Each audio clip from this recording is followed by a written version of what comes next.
China doesn't shy away from handing out the ultimate criminal penalty, death, and neither is it unique for doing so, with 54 nations having capital punishment on the books as per Amnesty International's most recent reporting. But here's the thing. In many of those countries, the state kills rarely, transparently, and with a huge public debate in every one of their wakes. In China, well, the state kills under none of those constraints. There, it is administrative, it is clean, and it is oh so quiet.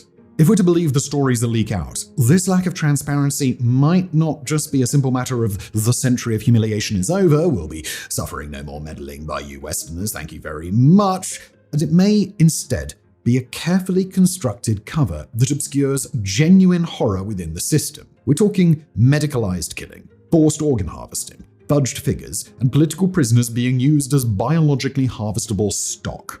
And the worst bit of all, at least for us looking in as observers, we can neither prove nor disprove any of it, at least not to a courtroom standard, because again, Beijing is very quiet about this stuff.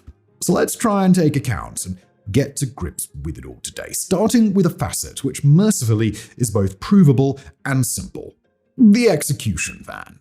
An execution van is exactly what it sounds like, a road-portable execution chamber. It's not a metaphor, it's not a facetious moniker, it's not hyperbole. This is an actual, retrofitted vehicle whose sole purpose is to wander from place to place, carrying out executions for the state. A mobile death chamber designed so that the government doesn't need a fixed execution site at all, because the execution site can come to you. The most common execution vans are refitted long wheelbase minibuses, stripped out and rebuilt into something closer to a mobile clinic than a vehicle. And if you're wondering how we know this, because you would imagine it being a matter that China would be rather hush-hush about, well, actually, no. The manufacturers happily tell us themselves, explaining their products and their functionality with all the drab salesmanese that you would expect on the listing of a sensible family hatchback. Consider as an example this one, listed by JSV, a vehicle manufacturer specializing in blue-light government vehicles, openly and plainly as a death penalty injection van, and they happily explain how their product is standardized, purpose-built, and its interior is laid out in explicit, itemized terms. The front cabin, for example, is configured as a working area, complete with an office desk and rotating chair, with the execution compartment itself being separated by a central partition and fitted with front and rear cameras, an intercom, a hard disk recording system, and an LCD system, allowing the entire process to be monitored, recorded, and reviewed. The execution apparatus itself is listed just as plainly. The vehicle is equipped with a drug administration pump, injection executing monitoring instruments, and an electric execution bed. That's the primary restraint platform on which the condemned is secured. Supporting systems include washing and disinfection facilities, storage cabinets, window grills, and blackout curtains to ensure that the compartment can be sealed, controlled, and visually isolated during the procedure. Power is treated as an operational requirement rather than an afterthought as well, with the van being fitted with an onboard power supply, auxiliary battery, and external mains power interface, allowing it to function independently of any fixed infrastructure, if needed. There's no moral language here, no talk of justice or punishment, just kit. It's a tool for executing, quite literally, the whims of the state. No more, no less. But why even bother to go to all of this trouble? Why put capital punishment on wheels? I mean, it's not like China was lacking for brick-and-mortar execution facilities. And the answer quite simply is logistics. According to a 2009 report in the Irish Times, mobile execution vans mean the ultimate sanction can be applied not just in major cities, but in towns and villages, with executioners traveling between jurisdictions, anywhere that the state found itself with the need to kill somebody. And the worst bit? If you're looking at the matter in frank mercenary terms, that makes sense, as it reduces friction at every stage. There's less transport, fewer personnel, fewer opportunities for leaks, protests, or outside scrutiny. Fewer people even aware that an execution is about to happen. A sentence can be handed down, and the machinery to carry it out can arrive almost immediately, self-contained, looking just like any other police van, ready to go in, ready to go out. This naturally makes one a bit uncomfortable, because when a system becomes easier to use, shockingly, it tends to be used more. The execution van doesn't make the death penalty more humane, despite what the likes of JSV and Beijing would have you believe. It makes it more efficient. A route planned, a vehicle dispatched, a sentence carried out. All on schedule. Not that China would admit any of that, typically. Instead, they would have you believe that their execution vans are actually the humane way to do the final deed. Nothing if not a bold claim, so let's explore that a little bit more. And we'll begin with the legal foundations, the fact that lethal injection in China was greenlit by the Criminal Procedure Law revised in 1996 and in force from 1997, which states that, and we'll quote, "Before a people's court executes a death sentence, it shall notify the people's procuratorate at the same level to send personnel to supervise the execution. Death sentences should be executed by means of shooting or injection. Death sentences may be executed at the execution ground or in designated places of custody." As for the matter of the lethal injection supposedly being more humane, it is explicitly framed that way by Chinese court briefings, legal commentary, and domestic reporting, with an exemplary 2001 People's Daily piece describing the shift towards lethal injection as being a civilized and scientific reform, and how upon witnessing such an execution, all those present thought that drug injection was a very civilized method for carrying out the death sentence. This wasn't a one-off either. Consider how also in 2001, at a Supreme People's Court (SPC) meeting on lethal injection, Vice President Liu Jia-chen explicitly said that the move was designed to carry out capital punishment in a, quote, more humane and scientific way, and how in 2009, another senior SPC figure, Hu Yunteng, described the lethal injection as cleaner, safer, considered more humane. As for when the execution van practice specifically began, we don't really know, as China has failed to provide an exact date. What we did find, however, was the following passing reference in a report published in July 2005 describing Xi'an's first use of lethal injection and referencing a lethal injection execution vehicle, quoting, "Yesterday morning, the Xi'an Intermediary People's Court executed Wang Jianhua, a 68-year-old man sentenced to death for intentional homicide, and 3 other death row inmates. This is the first time that Xi'an has used injection to carry out the death penalty. The execution time of the first lethal injection was about 1 minute. The longest execution time was 1 minute and 30 seconds, and the whole execution lasted 45 minutes. At 9:40 a.m., the 4 death row inmates were identified and escorted to the lethal injection vehicle for execution." End quote. And that is the earliest reference that we were able to find to an execution van being explicitly used. So let's just use the mid-2000s as a provisional date.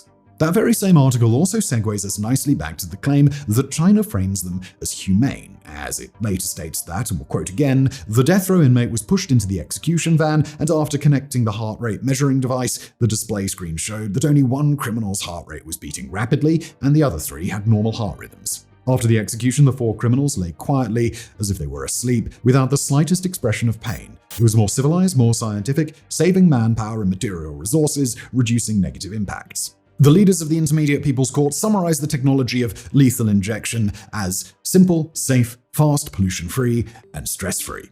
And if all of that sounds disturbingly clinical, that's because it is meant to be. What China is doing here is not denying the violence of the death penalty, it's just reframing it. The act itself doesn't disappear, it's just translated into technical language of heart rate monitors, display screens, execution times measured in seconds, bodies described as lying quietly, as if asleep. The entire event is just stripped of emotional content and rebuilt as a medical procedure. And that is the heart of their humane claim. Because when officials describe execution by injection, and indeed execution by vehicle, as civilized, scientific, and stress-free, they're not really talking about mercy. They're talking about manageability, about how easy the process is to run, how few people it involves, how little disruption it causes, and how neatly it can be documented and filed away. The side remark about saving manpower and material resources kind of gives the game away. These are not arguments about dignity or moral restraint. They're arguments about efficiency, about reducing witnesses, about minimizing visible violence, about making the death penalty easier for the system to live with. Okay, now we know what some of you are probably thinking at this point. Words to the extent of, oh, who cares? They're just killing those crims, presumably major crims at that, so who cares? Why shouldn't they be killed in the manner that least frustrates the taxpayer? And certainly that's a valid take. The morality of the death penalty is nothing if not a subjective matter, and further, this channel certainly isn't one where you'll find tears shed for murderers and diddlers. But the real horror of the Chinese execution vans isn't just that they execute criminals, it's that, well, the current regime in Beijing are the ones that have the keys to them, and that's when it stops being a subjective debate on the morality of the death penalty and potentially becomes something all the more heinous. Why? Well, You know those stories of the Chinese state harvesting organs through unscrupulous means? Well, yeah, you can probably see where this is going. As that Irish Times report we mentioned a couple of chapters back put it, quoting, "Lethal injection is a much cleaner procedure, and use of the bus also makes it easier to extract organs from executed prisoners for transplant, with doctors and nurses on hand to make sure organs are transferred swiftly." I.e., the execution van doesn't just make killing cleaner, it makes the transition from execution to transplantation simpler. And to understand why that matters, you need to understand a basic uncomfortable reality about organ transplants. Time matters a great deal. Organs do not sit around waiting to be used like spare parts on a shelf. The moment blood flow stops, a clock starts ticking. Different organs have different tolerances, but the general rule remains steadfast. The longer you wait, the less viable they become. Which means any system built around transplantation isn't just medical, it's also logistical. It needs coordination, staffing, transport, refrigeration, matching, preparation. The whole thing lives and dies on speed. Now imagine the difference between two different scenarios. In one, an execution happens the old way, outdoors, by firing squad, at a fixed site. The body is where it falls. Medical staff may not be present, the environment is uncontrolled. If the state intends to take organs afterwards, it has to move a corpse from point A to point B through a chain of transport and delay, and it all hinges on whether or not the wardens stuck a 5.8 by 42mm round through the organ that they wanted to get their hands on. In the other scenario, the execution happens in a controlled space with medical staff nearby, equipment ready, and the ability to move quickly. As a result, the distance between death and operating table literally and figuratively shrinks. The chaos drops, the margin for error narrows, and if your goal is to transfer organs swiftly, this second setup is just operationally attractive, we'll say. That doesn't mean every execution van is automatically an organ harvesting machine. It doesn't mean every execution is tied to transplantation. It doesn't even mean that the people designing the system ever wrote that down on a policy memo. It just means that the architecture has a built-in convenience to it. A mobile execution chamber is also, by definition, a mobile controlled environment, and controlled environments are exactly what transplantation logistics need. And look, before we go any further, we need to separate two lanes here, because they often get mashed together in a jarred horror story. And, well, that's where scripts get sloppy. Lane 1 is the one that even the Chinese state themselves acknowledges, that organs were, note the past tense there, taken from executed prisoners. And don't take our word for it either. Here's CCTV, China's major state broadcaster, ironic in the name, in 2015 as part of a wider piece discussing the apparent abolition of the practice, quoting, "For a long time, China's organ transplant sources mainly relied on one particular group, death row prisoners." End quote. The Chinese government themselves have acknowledged the historic practice too, as in January 2015, Huang Jiefu, then head of China's National Organ Donation and Transplantation Committee, and former Vice Minister of Health, announced that the nation would stop using organs from executed prisoners, stating that from that point onward, voluntary citizen donation would be the sole legal source of transplant organs. And just to really hard set the certainty, here's the wording from the 1984 interim provisions on the utilization of the corpses or organs of executed criminals that legalized the practice. Quoting again, "With the development of our country's medical history, some medical education, and medical research units have put forward requirements for the use of corpses or cadaver organs of death row criminals for scientific research or organ transplantation. The issue of using the corpses or organs of death row criminals is specially stipulated." End quote. So yes, no two ways about it. Unequivocally, 1000% China did harvest organs from executed prisoners. Lane 1 done. Lane 2, however, is the far darker one, and if we wish to be academic about it, which we absolutely do, is also one that ultimately remains an allegation. That forced organ harvesting, A, still occurs, B, sees organs taken from prisoners of conscience, i.e. political prisoners, and C, that detainees are killed specifically for their organs, not merely that their organs getting shipped on to someone else post-mortem is a happy little accident. And however you cut it, these two lanes, they ain't the same. One is the state executed people then used their organs. Definite, but all past tense. The other is the state to this day maintains a pool of living detainees whose bodies are treated as inventory. Maybe. Present tense, but speculative. And because that second lane is not a single claim, but three distinct ones, we also can't deal with them in a blurred single shot. Each part demands different evidence, different standards, different cautions. So now, let's take them apart one by one. First, the claim that China, with its execution vans naturally playing a huge role, does still harvest organs from its executed prisoners. Beijing would like you to believe that the ugly old reliance on prisoners' organs was a relic of a less civilized era prior to 2015, as we just explained in the last chapter. And yet, despite their claims, what we have post-2015 is a weird, uncomfortable fog. And inside that fog are things that refuse to sit still. Let's start with the most revealing kind of evidence, the kind that slips out even when everyone is trying to sound confident. In 2017, Huang Jiefu, then the public face of China's transplant reforms, insisted that the use of prisoner organs was not allowed and that there was zero tolerance. But then he added a line. He said that China is huge and as a result, quote, "definitely there is some violation of the law," end quote. So, from that alone, yes, in China, prisoners' organs are still taken for transplant, at least to some degree. But is the central government complicit? There is, after all, a huge gulf between a few rogue actors in the middle of nowhere in Xinjiang or Qinghai provinces breaking a law for their own benefit, and Beijing itself putting out the word that, yeah, that declaration, we just said that to get the foreigners off our backs. Get harvesting, doc! And indeed, a foreigner placating remark it may just have been, because the reform narrative is often framed as if a switch was flipped in 2015, as if the practice was outlawed and then simply stopped. But specific critics have expressed a belief that that is not how it actually worked.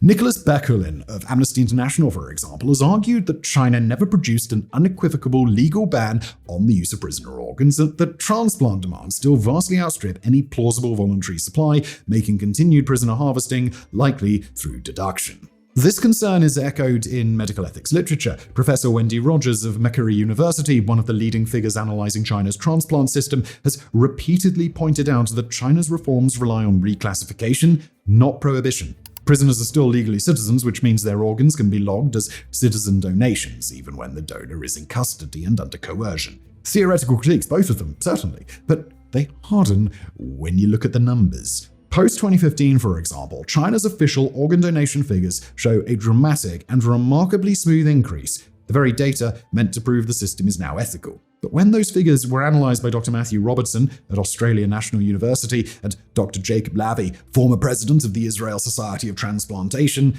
something stood out immediately. The growth curve was too perfect.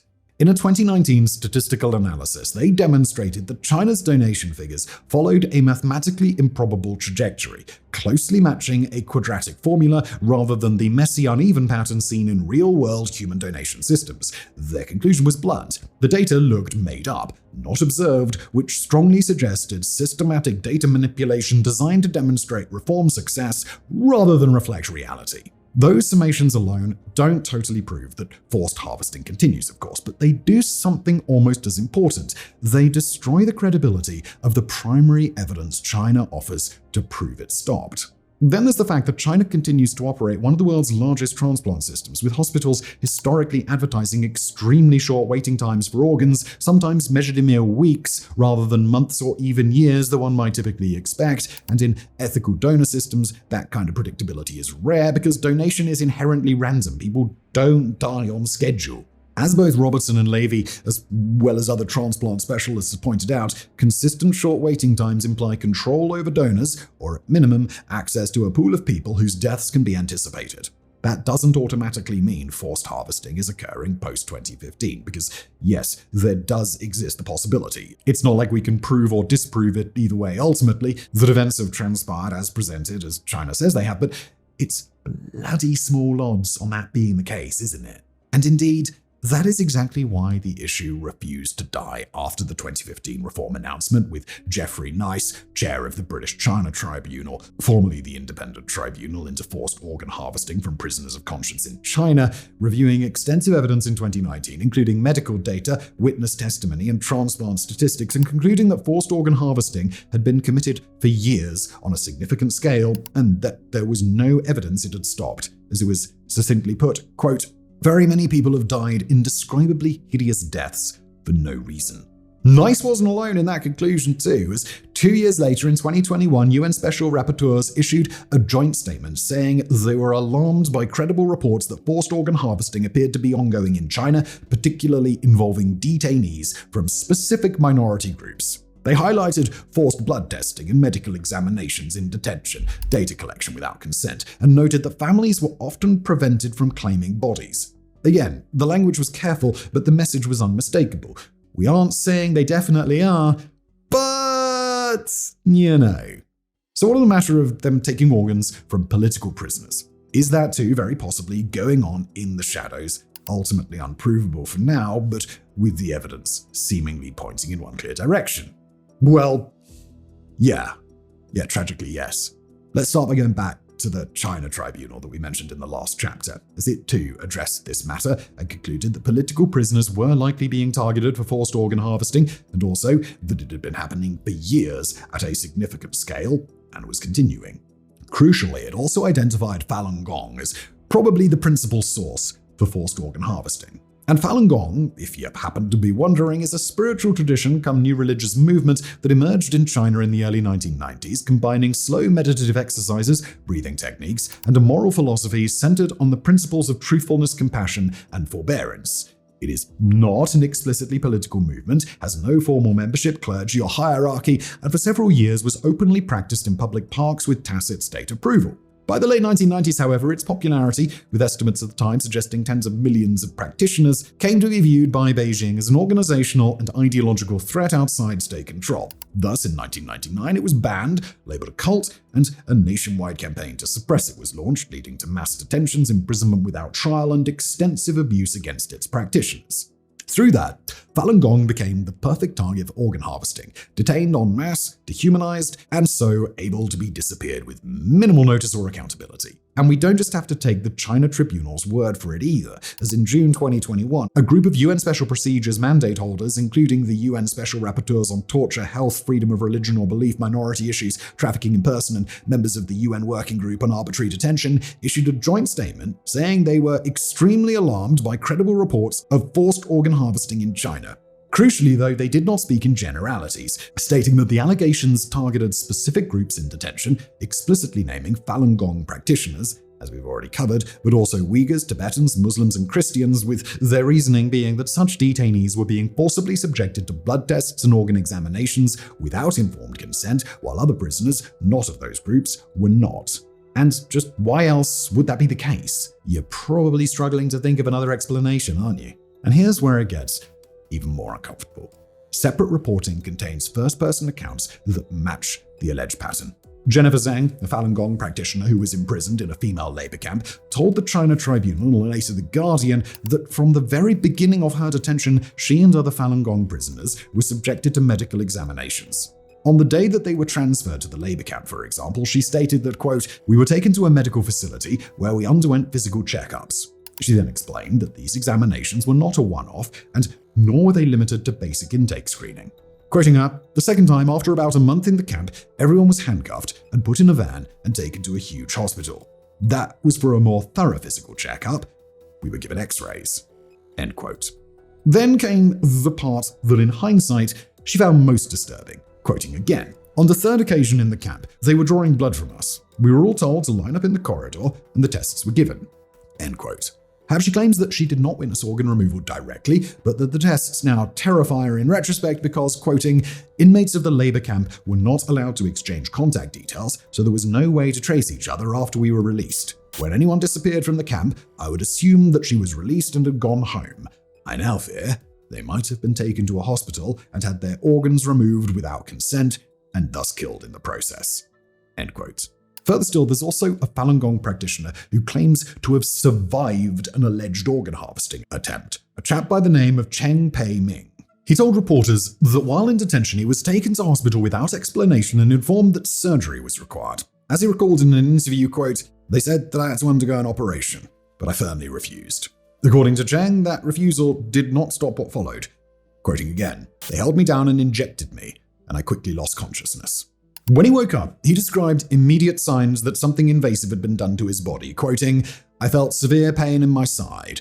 There was a bloody tube connected to me." He said he was shackled to the hospital bed and was never told what procedure had been performed or why. Subsequent medical examinations, Cheng has said, indicated that part of an internal organ had been removed without his consent, despite the fact that he'd never been sentenced to death and had never agreed to any medical procedure. Reflecting on the experience, he told reporters plainly that he believed the operation was connected to organ harvesting. So, could all of them be wrong? The alleged witnesses? And the very well-funded, clever sorts whose entire jobs are getting to the bottom of matters like this? Well, in fairness, yeah, they absolutely could, and until truly irrefutable nuclear-grade evidence appears either way, we would do right to temper our conclusions a smidge. But even recognizing that, it is safe to say that there is a hell of a pattern forming. And now we get to the final claim, that which asserts that China is specifically killing people to be able to harvest their organs, essentially that the organ removal is their execution. And that is a hell of an allegation. So let's keep this part of the video strictly academic. All points are going to come from academics whose opinions get reviewed by their peers prior to publication. Specifically, let's look at the paper Execution by Organ Procurement, Breaching the Dead Donor Rule in China, published by our old friends Dr. Robertson and Dr. Levy. Basically, what they did was analyze 2,838 Chinese language transplant publications to get to the bottom of whether or not the donors in said papers were properly declared brain dead before their organs were removed. Obviously, it would never be said outright, so instead they were looking for little tells here and there. Oh, I then did this thing, which you'd only do on someone if their brain was still alive and kicking, etc., etc.